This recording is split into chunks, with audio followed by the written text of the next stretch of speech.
നമസ്കാരം, എല്ലാവർക്കും ഈസി ഇലക്ട്രോണിക്സിലേക്ക് സ്വാഗതം. എല്ലാവർക്കും സുഖം തന്നെ എന്ന് വിശ്വസിക്കുന്നു. ഇന്നത്തെ നമ്മുടെ വീഡിയോ ഒരു LabVIEW ട്യൂട്ടോറിയലാണ്. LabVIEW യൂസ് ചെയ്തിട്ട് നമുക്ക് എങ്ങനെയാണ് ഒരു സിമ്പിൾ കാൽക്കുലേറ്റർ ഉണ്ടാക്കിയെടുക്കാൻ പറ്റുന്നത്, അതുപോലെ തന്നെ എങ്ങനെയാണ് നമ്മൾ LabVIEWൽ കേസ് സ്ട്രക്ചേഴ്സ് യൂസ് ചെയ്യുന്നത് എന്നാണ് നമ്മൾ ഈ വീഡിയോയിൽ കാണാൻ പോകുന്നത്. അപ്പോൾ വീഡിയോയിലേക്ക് കിടക്കുന്നതിന് മുമ്പ് ആരെങ്കിലും എൻ്റെ ചാനൽ ആദ്യമായിട്ട് കാണുന്നുണ്ടെങ്കിൽ എൻ്റെ ചാനൽ ഒന്ന് സബ്സ്ക്രൈബ് ചെയ്യാം.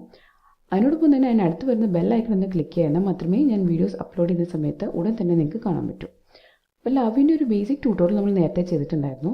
അപ്പോൾ ആരെങ്കിലും ആ വീഡിയോ കാണുന്നുണ്ടെങ്കിൽ ആ വീഡിയോ കണ്ട ശേഷം മാത്രം ഈ വീഡിയോ കാണാം. ഇപ്പോൾ ഞാൻ ചെയ്യാൻ പോകുന്നത് LabVIEW ഞാൻ ഓപ്പൺ ചെയ്ത് വെച്ചിട്ടുണ്ട്. LabVIEW 2011 വേർഷനാണിത്. ബ്ലാങ്ക് VI സെലക്ട് ചെയ്യുന്നു. അപ്പോൾ എനിക്ക് ഡയറക്റ്റ്ലി ഒരു ബ്ലോക്ക് ഡയഗ്രം അതുപോലെ തന്നെ ഒരു ഫ്രണ്ട് പാനലും ഓപ്പണായി വന്നിട്ടുണ്ട്. അപ്പോൾ ഞാൻ എൻ്റെ ബ്ലോക്ക് ഡയഗ്രത്തിലാണ് ബ്ലോക്സിനെല്ലാം ക്രിയേറ്റ് ചെയ്യാൻ പോകുന്നത്, അല്ലെങ്കിൽ പ്രോഗ്രാമിംഗ് ചെയ്യാൻ പോകുന്നത് ബ്ലോക്ക് ഡയഗ്രത്തിലാണ്. ഫ്രണ്ട് പാനലിലാണ് ഞാൻ റൺ ചെയ്യുന്ന സമയത്ത് ഡേറ്റാസൊക്കെ കാണുന്നത്. അപ്പോൾ ഇതിനെക്കുറിച്ചെല്ലാം നമ്മൾ നമ്മുടെ ബേസിക് ട്യൂട്ടോറിയലിൽ പറഞ്ഞിട്ടുണ്ട്. അപ്പം അത് കാണാത്തവർ ആ വീഡിയോ കണ്ട ശേഷം മാത്രം ഇത് കാണാം.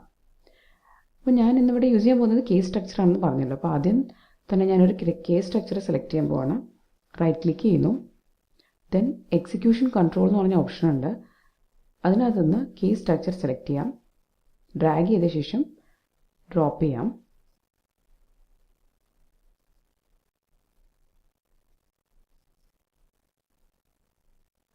ഓക്കെ, എനിക്ക് വേണ്ടത് ഒരു കാൽക്കുലേറ്ററിൻ്റെ ഫങ്ഷനിങ് ആണ്. അപ്പം എനിക്ക് ട്രൂ ഫോൾസ് മാത്രം പോരാ, എനിക്ക് വേണ്ടത് addition, subtraction, multiplication and division, 4 cases ആണ് എനിക്ക് വേണ്ടത്. അപ്പം ഞാൻ ചെയ്യാൻ പോകുന്നത് ഇത് സെലക്ട് ചെയ്ത ശേഷം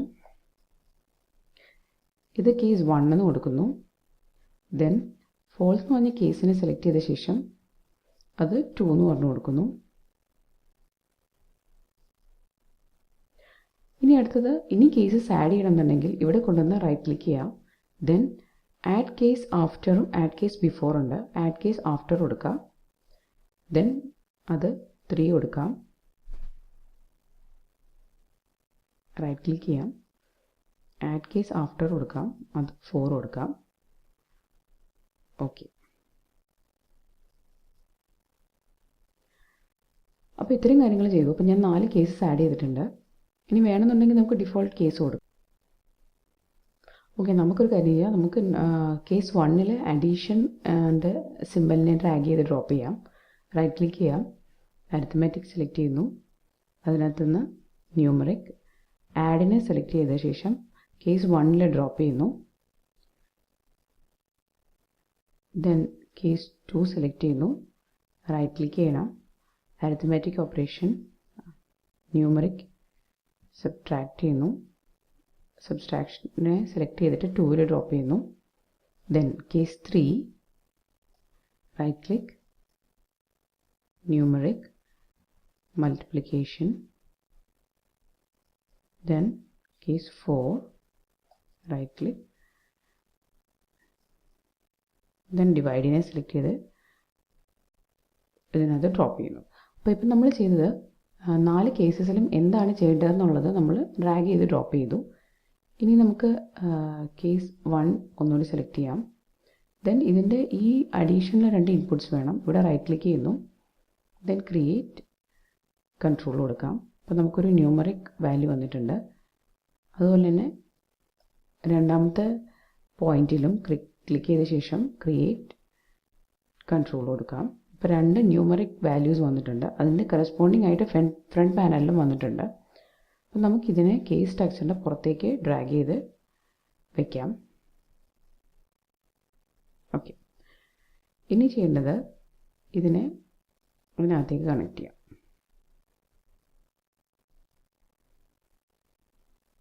ഇതിപ്പോൾ ഇങ്ങനെ വന്നത് നമ്മൾ കേസ് സ്ട്രക്ചറിൻ്റെ പുറത്തേക്ക് ഡ്രാഗ് ചെയ്തുകൊണ്ടാണ്. ഇനി ഓരോ കേസസിനും ഈ 2 വാല്യൂസ് വേണോ എന്നുള്ളതുകൊണ്ടാണ് കണക്ഷൻ കട്ടായി പോയത്.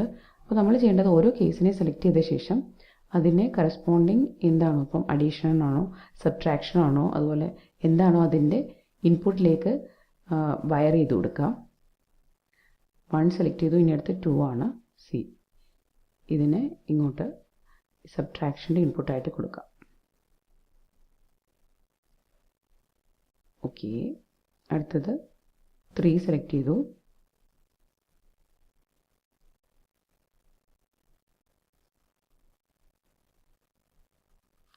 ദെൻ 4 സെലക്ട് ചെയ്തു. ഈ LabVIEW എന്ന് പറഞ്ഞാൽ വളരെ സിമ്പിളാണ് നമുക്ക് ചെയ്യാനായിട്ട്. കോഡിംഗ് ഒന്നും ഇല്ലാത്തതുകൊണ്ട്, കോഡിംഗ് എന്ന് പറഞ്ഞു കഴിഞ്ഞാൽ നമുക്ക് ടൈപ്പൊന്നും ചെയ്യേണ്ടാത്തതുകൊണ്ട് തന്നെ വളരെ എളുപ്പമാണ്. അതുപോലെ തന്നെ ഇത് ഡയഗ്രാംസ് ഒക്കെ ആയതുകൊണ്ട് നമുക്ക് പെട്ടെന്ന് നമുക്ക് മനസ്സിലാവാനും എളുപ്പമാണ്. അപ്പോൾ ഇത്രയും കാര്യങ്ങൾ നമ്മൾ ചെയ്തു. ഇനി വീണ്ടും കേസ് 1 സെലക്ട് ചെയ്യാം. ഇതിൻ്റെ റിസൾട്ട് നമുക്ക് കാണാൻ വേണ്ടിയിട്ട് ആ റിസൾട്ട് വരുന്ന പോയിന്റിൽ റൈറ്റ് ക്ലിക്ക് ചെയ്ത ശേഷം ക്രിയേറ്റ് ഇൻഡിക്കേറ്റർ കൊടുക്കുക. കൺട്രോൾ എന്താണ്, ഇൻഡിക്കേറ്റർ എന്താണ് എന്നെല്ലാം നമ്മൾ ബേസിക് ട്യൂട്ടോറിയൽ പറഞ്ഞിട്ടുണ്ട്.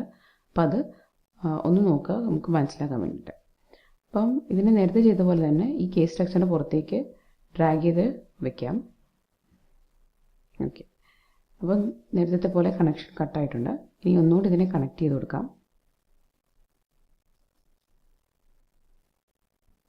ഓരോ കേസിനും റിസൾട്ട് സെയിം തന്നെയാണോ വരേണ്ടതെന്ന് എന്ന് അറിയാത്തതുകൊണ്ടാണ് ഈ കണക്ഷൻ കട്ടായി പോയത്. അപ്പം നമുക്ക് ഓരോ കേസിലും കണക്ട് ചെയ്ത് കൊടുക്കണം. കേസ് 2 സബ്ട്രാക്ഷന് കണക്ട് ചെയ്ത് കൊടുത്തു. കേസ് 3 മൾട്ടിപ്ലിക്കേഷൻ കണക്ട് ചെയ്തു. ഇത് ഫുൾ കണക്ഷൻ ആവുന്നത് വരെ ഇവിടെ ഒരു വൈറ്റ് ബോക്സ് ആയിരിക്കും.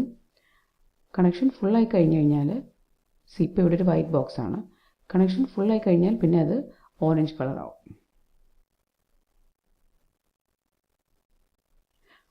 ഓക്കെ, ഇതിനകത്ത് ഓരോ കളേഴ്സും ഓരോ ഡേറ്റ ടൈപ്പിനെയാണ് കേട്ടോ ഇൻഡിക്കേറ്റ് ചെയ്യുന്നത്. അപ്പം നമ്മൾ ഒരു ഡേറ്റ ടൈപ്പിൻ്റെ ഒരു വീഡിയോ അടുത്തത് അപ്ലോഡ് ചെയ്യുന്നുണ്ട്. അപ്പോൾ അതിൽ നമുക്ക് ഡീറ്റെയിൽ ആയിട്ട് ഇതിൻ്റെ ഡേറ്റ ടൈപ്സ് എന്താണെന്നുള്ളതൊക്കെ ഡീറ്റെയിൽ ആയിട്ട് ഡിസ്കസ് ചെയ്യാം.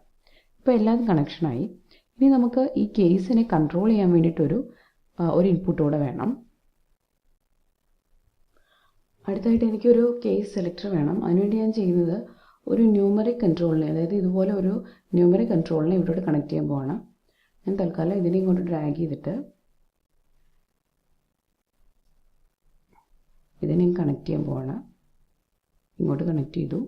ഇനി ഇവിടെ എനിക്ക് ഒരെണ്ണം മിസ്സിംഗ് ആണ്. അപ്പം ഇവിടെ റൈറ്റ് ക്ലിക്ക് ചെയ്ത ശേഷം ക്രിയേറ്റ് കൺട്രോൾ കൊടുക്കുക. വയേഴ്സ് അൺവാണ്ടഡ് വയേഴ്സിനെയൊക്കെ അങ്ങ് ഡിലീറ്റ് ചെയ്ത് കളയണം, അല്ലെങ്കിൽ അതൊരു എററായിട്ടാണ് കാണിക്കുന്നത്. ഇനി നമുക്കിവിടെ ഇപ്പോൾ 4 കേസസ് ആണുള്ളത്. ഒരു ഡിഫോൾട്ട് കേസും കൂടെ ഞാൻ ആഡ് ചെയ്തിട്ടുണ്ട്. ഡിഫോൾട്ട് കേസിൽ ഒന്നും വന്നിട്ടില്ല. എപ്പോഴും നമ്മളൊരു ഡിഫോൾട്ട് കേസിനെ ആഡ് ചെയ്യാൻ ശ്രദ്ധിക്കണം. കാരണം ഡിഫോൾട്ട് കേസ് ഇല്ലയെന്നുണ്ടെങ്കിൽ കേസ് സ്ട്രക്ചർ വർക്ക് ചെയ്യത്തില്ല, അതൊരു എററായിട്ടായിരിക്കും കാണിക്കുന്നത്. അപ്പോൾ ഡിഫോൾട്ട് കേസിൽ ഞാൻ സിംപ്ലി ഒന്നും ചെയ്യുന്നില്ല, ഈ ഒരു ഇൻപുട്ടിനെ ഔട്ട്പുട്ടിലോട്ട് കണക്ട് ചെയ്യുവാണ്. അപ്പോൾ കേസ് ഡിഫോൾട്ടായിട്ട് എൻ്റെ ഫസ്റ്റ് ഇൻപുട്ട് എന്താണോ അത് തന്നെയായിരിക്കും എൻ്റെ ഔട്ട്പുട്ടിൽ വരുന്നത്. ഇപ്പോൾ ഇവിടുത്തെ ഒരു ബ്രോക്കൺ ആരോ ആയിരുന്നു ഇതുവരെ, ആ ബ്രോക്കൺ ആരോ അങ്ങ് പോയി. അതിൻ്റെ അർത്ഥം എറർ ഒന്നും ഇല്ല എന്നുള്ളതാണ്. അപ്പോൾ ഇത്രയേ ഉള്ളൂ സിംപ്ലി ഒരു കാൽക്കുലേറ്റർ ചെയ്യുന്നത്.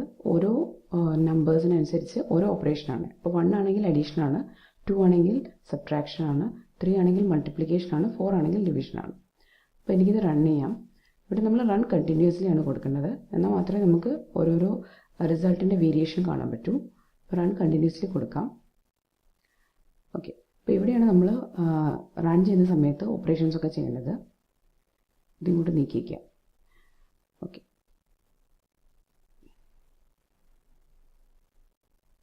ഇപ്പോൾ ഇവിടെ x2 y എന്നൊക്കെയാണ് കൊടുത്തിരിക്കുന്നത്. അപ്പം അതെനിക്ക് മനസ്സിലാവുന്നില്ല. അതുകൊണ്ട് ഞാൻ എക്സിന് പകരം ഓക്കെ ഒന്ന് സ്റ്റോപ്പ് ചെയ്യാം. ചേഞ്ച് ചെയ്തിട്ട് സെലക്ട് എന്ന് കൊടുക്കുകയാണ്.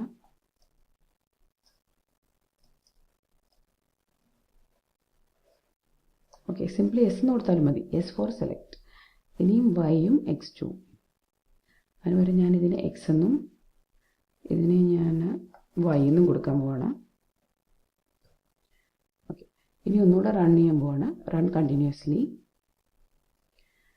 ഇപ്പം 0 ആണ് കേസ്, അതായത് ഡിഫോൾട്ട് കേസാണ് വന്നിരിക്കുന്നത്. അപ്പോൾ വാല്യൂ വൈയിൽ എന്താണോ കൊടുത്തത് അത് തന്നെ വരുന്നുണ്ട് ഇങ്ങോട്ട്. ഇവിടെ ഒന്ന് ചേഞ്ച് ചെയ്ത് നോക്കാം, അത് തന്നെ വരുന്നോന്നറിയാനായിട്ട് 3 കൊടുത്തു. അപ്പോൾ കണ്ടോ, ആ വൈയിലെ കൊടുത്ത വാല്യൂ തന്നെ വന്നിട്ടുണ്ട്. ഓക്കെ, ഇതിപ്പോൾ x+y എന്നുള്ളത് അത് വേണമെങ്കിൽ നമുക്ക് ചേഞ്ച് ചെയ്ത് റിസൾട്ട് ആക്കാം. അപ്പോൾ ഞാൻ ഒന്നുകൂടെ ഒന്ന് സ്റ്റോപ്പ് ചെയ്യുകയാണ്. അപ്പോൾ ഇത് മാറ്റിയിട്ട്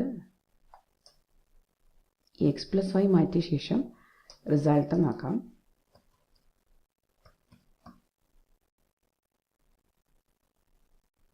കാണുന്നുണ്ടെങ്കിൽ ഒന്ന് വലുതാക്കിയാൽ മതി. ഓക്കെ, ഇപ്പോൾ റിസൾട്ട് വന്നു. അപ്പോൾ ഇനി ഒന്നുകൂടെ റൺ കണ്ടിന്യൂസ്ലി കൊടുക്കാം. ഇനി എനിക്ക് ഓരോ കേസസ് ആയിട്ട് കൊടുക്കാം. കേസ് 1 ഞാൻ കൊടുക്കുകയാണ്, ആഡ് ചെയ്ത് കാണിക്കണം. അപ്പോൾ എന്താണ് 0 + 3 = 3 തന്നെയാണ്. ഇത് 1 ആക്കിയാൽ 4 വരണം. യെസ്, വരുന്നുണ്ട്. അടുത്തത് കേസ് 2 കൊടുക്കാം. 2ൽ എന്താണ് സബ്ട്രാക്ട് ചെയ്യണം. Okay, 3 - 1 = 2, correct.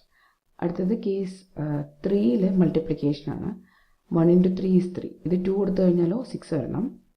6 വരുന്നുണ്ട്. അടുത്തത് കേസ് 4 ഡിവിഷനാണ്. കേസ് 4 ഡിവിഷനാണ്. അപ്പം ഞാൻ 4 കൊടുക്കുന്നു, ഇത് 2 കൊടുക്കുന്നു. അപ്പോൾ റിസൾട്ട് 0.5 അല്ലെങ്കിൽ 4/2, കറക്റ്റ്. ഓക്കെ, സോറി, 4/2 അല്ല 2/4 ആണ്. സോ 1/2 വരും. That is 0.5. അപ്പോൾ കറക്റ്റായിട്ട് വരുന്നുണ്ട്. അപ്പോൾ ഇങ്ങനെയാണ് നമ്മൾ ഒരു ലാബ് യൂസ് ചെയ്തിട്ട് നമ്മൾ സിംപിളി ഒരു കാൽക്കുലേറ്ററിനെ ഡിസൈൻ ചെയ്തെടുക്കുന്നത്. സിംപിളി ഒരു കേസ് സ്ട്രക്ചർ യൂസ് ചെയ്തിട്ട് നമുക്കൊരു ഒരു കാൽക്കുലേറ്ററിനെ നമുക്ക് ക്രിയേറ്റ് ചെയ്തെടുക്കാം. ഇപ്പോൾ വളരെ സിമ്പിളാണ് കേസ് സ്ട്രക്ചർ ചെയ്യുന്നതും, അതുപോലെ തന്നെ ഇതിനെ കൺട്രോൾ ചെയ്യുന്നതും, അതുപോലെ തന്നെ പ്രോഗ്രാം ചെയ്യുന്നതും എല്ലാം വളരെ സിമ്പിളാണ്. അപ്പോൾ എല്ലാവരും ഇതൊന്ന് ട്രൈ ചെയ്ത് നോക്കണം. LabVIEWൽ ഇൻട്രസ്റ്റ് ഉണ്ടെങ്കിൽ എന്തായാലും നമ്മൾ LabVIEW ഡൗൺലോഡ് ചെയ്യാൻ പറ്റും. ഡൗൺലോഡ് ചെയ്ത ശേഷം ഇതുപോലത്തെ സിമ്പിൾ എക്സാമ്പിൾസ് നമുക്ക് ട്രൈ ചെയ്ത് നോക്കാം. അപ്പോൾ നമുക്ക് വളരെ എളുപ്പം തന്നെ വീട്ടിലിരുന്ന് LabVIEW പഠിക്കാവുന്നതേ ഉള്ളൂ. അപ്പോൾ ഇത്രയേ ഉള്ളൂ. Thanks for watching the video. Please like, comment, share and subscribe. Thank you.